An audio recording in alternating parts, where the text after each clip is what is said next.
Okay, guys. Well, we got a very special guest today. We got Minh with What's a Mortgage. If you haven't seen his content online, it's fantastic. It's great information for those who are interested about mortgage, first-time buyer programs, interest rates, investor-type loans. So he's got it all. So I check out his content.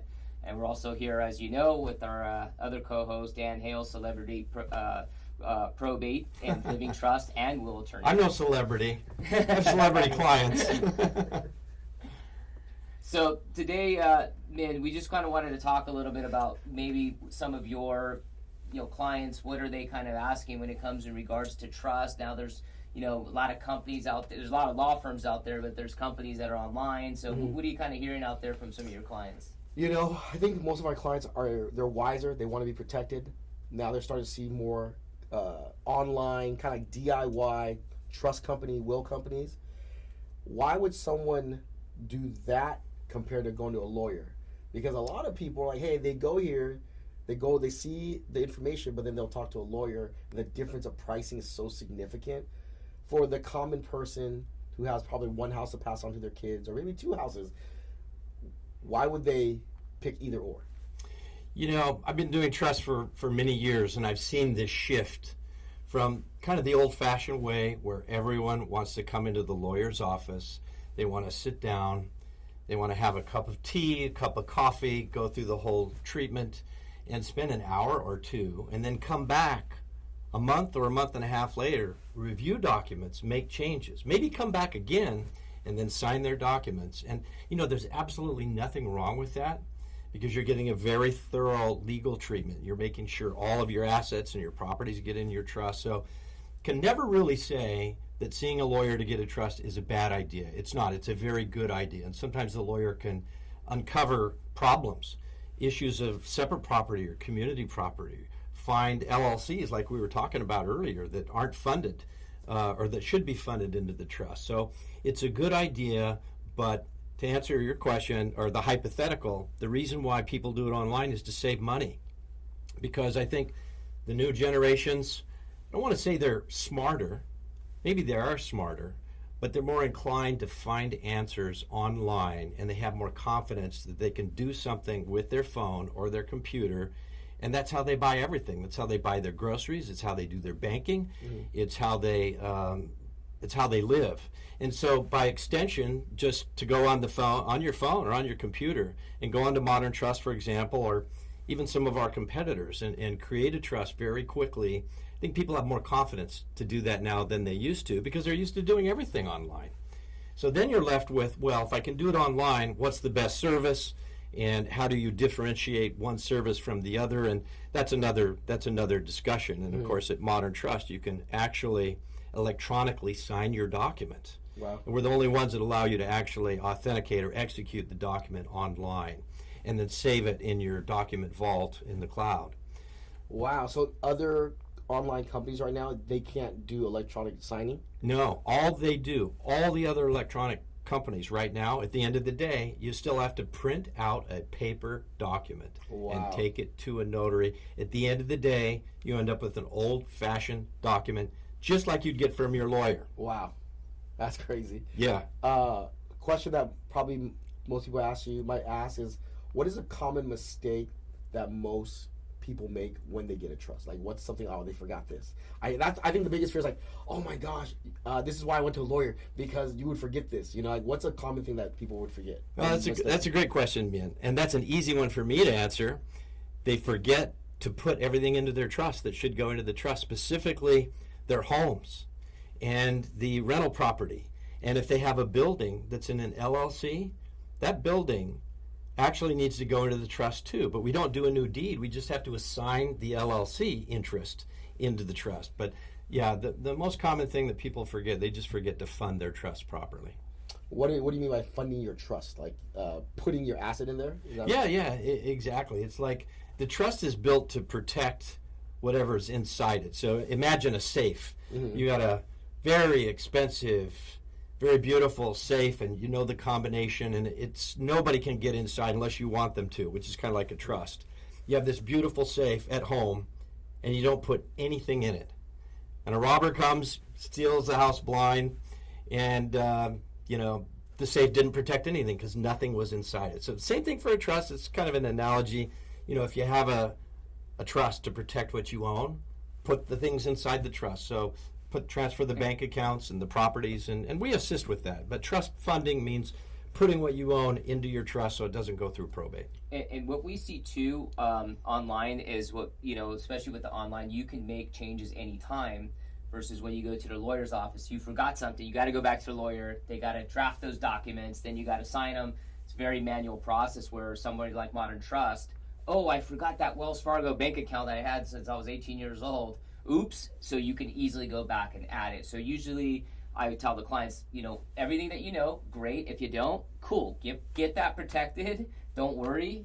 Get that information to us later, because with Modern Trust, you can go and add. You can keep funding it. You can keep funding it or adding those assets. Maybe you forgot about this 401k or some stocks, but just to put anything that you have, and that's the really beauty of this product. Oh, I forgot about that, right? So you could go back and do it. But yeah, definitely that would be, I would say, the difference in timing, because you can literally do it, at the Christmas dinner table. Oops, I forgot this, or somebody's giving me some stocks for, Amazon. All right, well, I should put those in there. So that's I think speed, as Dan kind of mentioned earlier.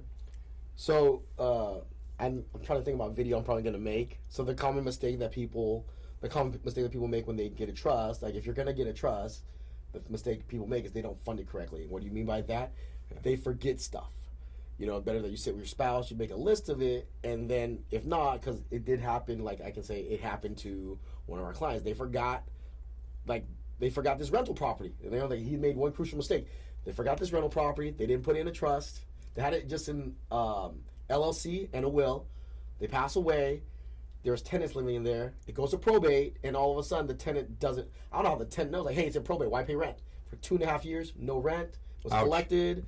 No mortgage payment was made. No property taxes. 2.5 years later, he's like, he even got the money from the life insurance, but the mortgage company, it was already in default. They wouldn't take the money. They wouldn't take the money. So I'm like, I have the money, so they wouldn't take it. So of course it closes out. He has to sell the house. They took the house and that's it. So he got a little bit of equity, but he just lost everything his parents were charged for. That's a kind of a story that we see all too often, and it can be so simply avoided. So your friends or clients lost literally a whole commercial building because they didn't have the building in a trust, and it went through a public probate, like a will, through the will. Yeah. So and for very simple, one document could have saved them the entire building. Yeah, correct. So it's crazy how that happens. So right now with trust, like why all of a sudden I know trust. I see the word trust online more often now. Like, why? What do you think it is causing trust to explode? The trust. Is it called the trust business or the? Yeah, you could call it. I think you'd call it right. We call it estate planning. Estate planning business. Why all of a sudden now estate planning is booming? I look on the internet what's the most booming subject? I see estate planning is probably one of the biggest. What's it called? Business right now. Yeah, you're as excited about this as we are. I think it's because the online companies, like Modern Trust, now allow people to do it online quickly and conveniently, and they don't necessarily have to go see a lawyer and pay $3,000, $4,000, $5,000 or more to get the whole trust package done. So I think the product has improved a lot, access, and also people's awareness of a trust. Trusts have been around for literally hundreds of years. They're part of our common law, and our common law comes from the old law that was formed initially by the Greeks. So it's not a new concept, and trusts have been around for hundreds of years. Yeah. The first modification that really made it popular is when an attorney could go online to do a trust. Wow. It was like 50 years ago, before our time. To get a trust, you literally had to be J. Paul Getty. Because you go into the lawyer's office and they would type every word on paper in a typewriter. Wow. Right? There weren't even copy machines and there were no computers. So you had to be J. Paul Getty and pay your lawyer $1 gazillion. And then every time you came in, it took multiple visits to get it done. So lots of revisits, and every time they have to retype the document. But with the advent of computers and word processors, that's where lawyers could start to create a very complex document like a trust in a more time efficient way, and that dropped the price down. Now you don't have to be Bill Gates or J. Paul Getty. You just have to be somebody that owns a home and has the knowledge that a trust is really good. And it became very affordable because of computers. Yeah. But still, you had to go see a lawyer. So now's like I guess the second big change. Now we're moving on from word processing to automatic online AI, and also our complex algorithms and documents that are programmed so that it can be fashioned electronically by the user himself or herself, and that's really cool. So in Modern Trust, you create your document, you can read the trust after you create it, you can edit it or make changes to it, and electronically sign the document, and you never left your seat. You could be sitting at the kitchen table the whole time. You never had to go see a lawyer, so it's very cost effective and very time convenient. Wow. Yeah, I like the fact that now it's saved on the cloud, because what happens if you went to a lawyer and that lawyer is like over 70 and 80 now? Like, what happens to your document then? Yeah, we get it a lot. Real estate clients, or people have passed away or something. Actually, we just had a call the other day about this. Actually one of the they took it from a trust, put it into a tenant in common for the kids, and one of the kids died, and then they didn't put that in the name of the trust, even though he had a trust. Probate. So we're trying to see if the title company can do something to try to, so we can sell the house, but we might, obviously have to probate it because that title transfer. Yeah. So they should have just probably left it in the trust, and everything would have been cool. But they moved it out of the trust. So we hear this even on the seller's side, and it gets really crazy. And then surprise, you got to go to probate. We've had deals like that too. Like, I want to sell the house. Well, you can't. Right, because it has to go through probate, and the title companies will not cover that. But even if the attorney has a copy of the document, estate planning attorneys die. Being a lawyer is very stressful. So lawyers are dropping right and left. And in fact, we have several probate cases right now that have gone on for literally years. And in one case, 2 lawyers have died. In another case, a couple lawyers have died. And other attorneys have lost their voices or had to retire before even one probate could be finished. But the great thing about the cloud is cloud's not going to die. Yeah. So why use a lawyer? And then lawyers retire, they move away, and they take their files, they've got the documents, and nobody can find the living trust or the will because it's with some old lawyer that you can't even find them. And in our example that we just had, the lawyer sold the company, and the 2 partners split off and sold each of their halves. So they're trying to find out which law firm bought them, and then where are those documents. So totally we're like in a scramble to find out. This is why people want to use the cloud instead. I mean, lawyers are great, and they do things really that need to be done, and they're very thorough. The good ones are thorough, but they are mortal. They die, they retire, they lose stuff, and they're more expensive. Wow. Last question for you. You talk about probate. Why does probate take, my buddy, it was 2.5 years. Why does probate, what's taking probate so long? Or what is it, why is probate taking so long? So probate court, and every county in America has a probate court, and they're all set up in a very similar way. It's there to protect everyone's interest. And one of the interests that they're there to protect are the creditors. And the probate court doesn't know if there are creditors or not. So in California, there's a 4-month mandatory creditors period where nothing can really happen too much until all the creditors have a chance to show up and present their claims, and sometimes even take their claims to trial. And if a creditor's claim goes to trial, the trial date gets set out for a year or 2. And then there you go. All of a sudden, everything's in limbo land. So the court has to weigh the interests of the beneficiaries, try to establish what was the real intent of the testator, what were they trying to say in their document, try to listen to the executor who has fiduciary control, and then also trying to protect all the creditors out there. And sometimes creditors are coming out of the woodwork. Everybody says they're owed money.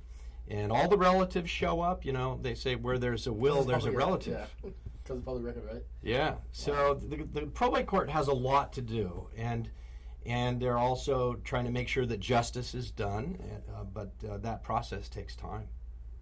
Wow.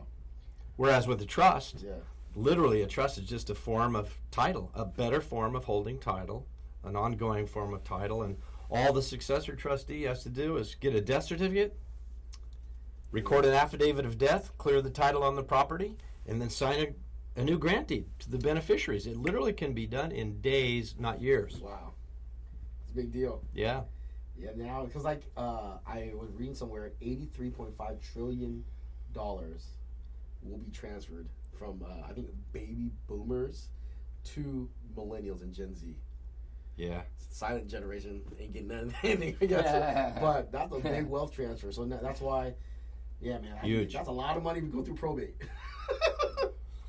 It's a lot of money, and if we're successful in our mission, Yeah. we're going to take part of that $83 trillion that would otherwise go through probate, put it into trust, where it doesn't go through probate. Yeah. And we're trying to help shift that because, the probate courts are already so busy. Sometimes I show up for a probate court hearing at 9:30 in the morning. They don't call my case until noon or 1 o'clock. Sometimes I'm waiting for 3 hours because they are so overburdened. It doesn't matter what county it is, they're all the same. Wow. So these poor judges, they're underpaid, overworked, and that's another reason why probate takes so long. It's just, they have 30 seconds to look at the case and next, and meanwhile, you really need like 2 hours with the judge. You don't get 2 hours. You get like 1 minute that day. And it moves along in a snail's pace, inch by inch, right, Chris? We've been through this. Yep. So, probate's a very guarded, step-by-step, lengthy, public, expensive process. Wow. So in most states. Not just money for your kids, but it's also the hell your kids don't have to go through. It can be brutal, very brutal. For me personally, it's been really, really rough. And the other thing is, emotions take place where I think in the trust is pretty quick and painless. Like, it is what it is. You can get emotional, but there's nothing you can do. There's these disinheritance clauses, so if people try to challenge the trust, right, like, you're out. Basically, you're not going to get anything. This is what I wanted to do. So in probate, I think we can challenge certain things and, based on the evidence, at least, whatever the situation is. So wait, so in probate, let's say my parents left the house to me and my brother. It goes to probate. And even though my parents like, hey, each person's getting 50-50, it can be challenged like, hey, I want more, or like, hey, I'm the one who actually took care of them. Like, it can be it's not as black and white. So in a will situation or without a will? So in my situation, there was like no will, no trust. So like it's the Wild West. So it was automatically going to all the beneficiaries equally, which sounds very logical. Mm-hmm. But you had people come out of the woodworks and, maybe make a claim, and people can do that. Children that no one knew were there, illegitimate children, pop up out of nowhere. And that's a very common occurrence. And now everybody recognizes they have another sibling, but that means the pie has to be cut into more smaller pieces. And so people fight back on that. It gets set for trial, and it takes a long time to work what was through. The one you had, the car collector, and then the guy who was servicing the cars or... the cars. This was a good one. Yeah, I had a gentleman. I've had a number of car collectors who have passed on, unfortunately. And but one gentleman had a pretty big car collection, and one of the creditors stepped forward, and guess who it was? It was the kid that dusted off and cleaned all the cars in the big garage. Wow. And he said, the guy always told me, that the guy that had died, he always told me that I'd get the whole car collection, so I'm here to claim it. Nice. And he found a lawyer, and he filed a claim against the estate, and I was representing the executor, of course. And he was a nice kid, but he had dollar signs in his eyes, too. Yeah. These cars were worth millions of dollars altogether. So, we had to schedule a deposition, bring him into the law firm, the lights, the video camera, the court reporter, swear him in. And he just had no evidence. He had no evidence at all. And but a lawyer took on the case. Wow. Oh yeah, well on contingency, he would have gotten 1/3 of $2 million. So it's worth taking a chance if you're a hungry lawyer, right? Yeah. So we got rid of him. We dismissed the claim, and he had no valid claim. But we had to fight for it because it's in public probate court, and that's the kind of I've got a lot of stories like that. You never know who's going to come out of the woodwork. That is an insane story. You guys told me earlier the Boeing story, or what happened with Boeing. The people that Boeing? Yeah, Boeing, like you said. Oh, so yeah, we were just talking about the podcast that we had. So, like if you're on a plane or you're going to travel, right? Like you can go to a online site such as Modern Trust and quickly get it done while you're at the airport lounge. I think if you have multiple properties, that's probably the longest part of the process is typing the address of every property into the input form. Other than that, that's something you can do, and we hear that a lot. Hey, Chris, I want to get my trust done. I'm leaving I'm leaving to Vietnam. I don't know what's going to happen over there. All right, cool, man. Get it done. It'll take you 15, 30 minutes. Go in, American Airlines lounge or wherever you're at and get it done. Mm-hmm. Or we talked about the holographic will, basically writing it down while you're somewhere before you go on the trip as well. So that was a little bit about the podcast that we had before. Yeah, Just man. a couple options, right? Just you never know these days. I'm just trying to think of like all the different scenarios and stories now that we can probably put together. But So Dan, maybe one topic is the Pourover Will. So when some people are forgetting to put some of those assets, or fund the trust, and they forget their Wells Fargo account, right? How does that Pourover Will, as part of the estate plan documents, how does that come into play in any technicality? Well, so it's like we were talking earlier. The number one problem that people forget is to put things into their trust, and we know that. And human beings are, they procrastinate. Mm-hmm. And even if your trust is perfectly funded on the day you create it, you put all your properties in your bank accounts, and then you buy another property, there's something else to remember. So if somebody forgets to put anything into their trust, there's a Pourover Will attached, and the will is like a giant safety net. So it'll catch anything that's outside the trust and just pour it over at the time of death. So it's a big safety net. Wow. And that comes automatically when you do with Modern Trust? Yes, it does. Pourover Will, cool. Yeah, you guys gave me with a lot of information there. So that's something I'll be right about. That's something I'd make a content about. Do a lot of people forget Pourover Wills, or is it pretty? It comes with it automatically. Some people do forget it. Even some lawyers forget it. It's unusual. It's pretty standard, and I think it comes with most services, and it should. Yeah. Because everyone is fallible, everyone is human. They forget to put stuff in there, so that's why you need the Pourover Will. So it should be standard with every comprehensive estate plan. Even though it's standard like that, just like when we do mortgage content, people don't know that when they have a 401k or IRA, if they don't actually invest in it, it doesn't make money. So even though you might think it's it's standard, the consumer it would be something that they would want to highlight. So you just gave me that's a good one. Actually, I'm gonna write that one down. And I'm glad you brought that up because 401ks, IRAs, SEP, KIOs, 403bs, retirement plans that are tax deferred. People always ask us, do those need to go in our living trust?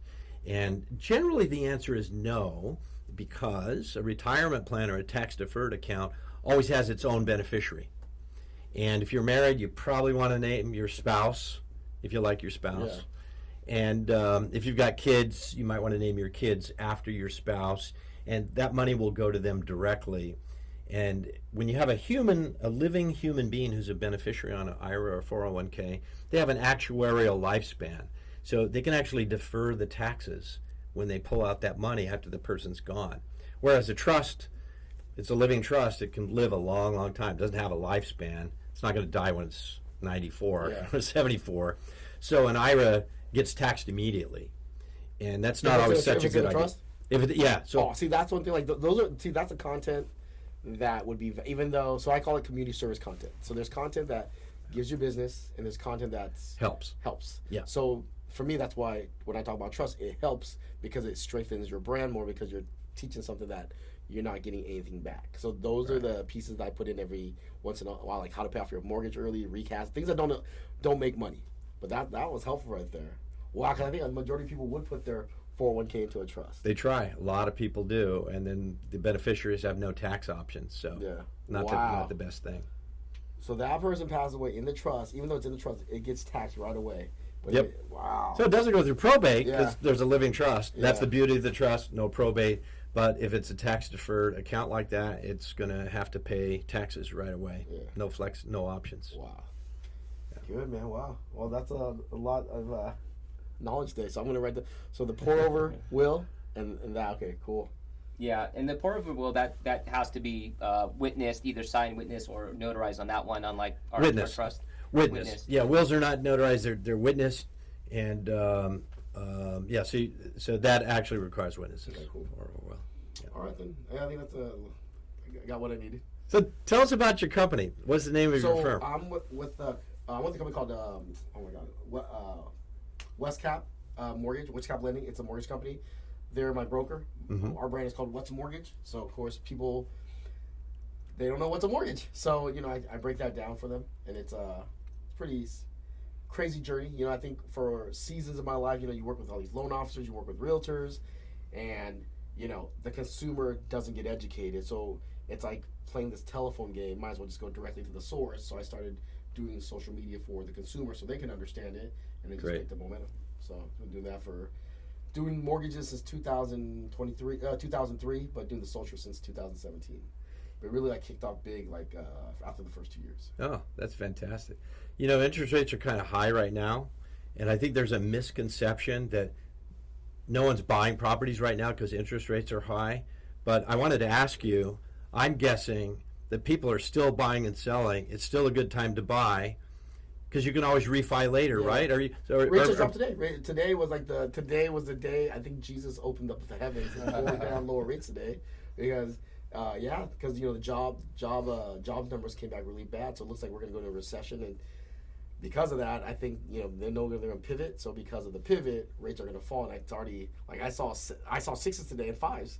Wow. Yeah, so it's going to be pumping again. Good news with respect to mortgage rates, right? So call me. Refinance. Yeah. Refi, yeah. Yeah. Yeah, that's great.